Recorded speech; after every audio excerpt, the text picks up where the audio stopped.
Hey, what up, guys? This is Bad 101 here again on YouTube, doing my first actually YouTube request. So somebody actually asked me on how the Kamen Rider Ichigo helmet I have works. So basically, it comes in two parts.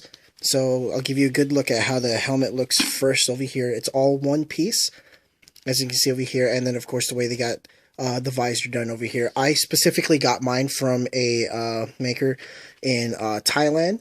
And, I mean, the way it was done, it looks fairly okay. The helmet is kind of small. Luckily, I do have a small head that barely just fits in here. So, I mean, answering your question from the parts over here. So this was made originally the way they used to do it in the show. So all it is just they have this mouthpiece, and then they have this little headband that kind of connects to it that goes on your head.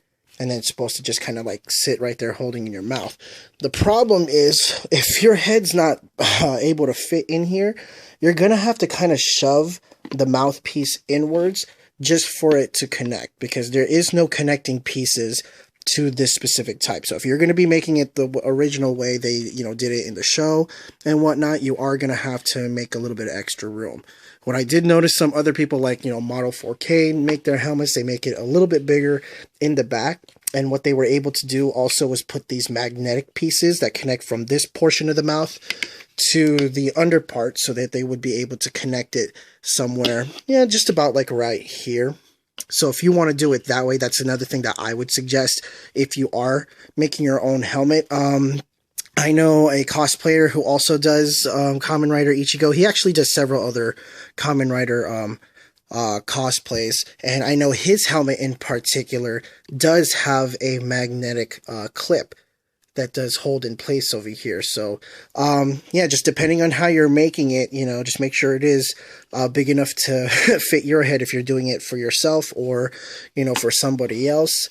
But yeah, that would be my suggestion, I would say, if you are making one. But again, here's a few other pieces to it. I mean, it is kind of falling apart because I did wear it so a couple of times.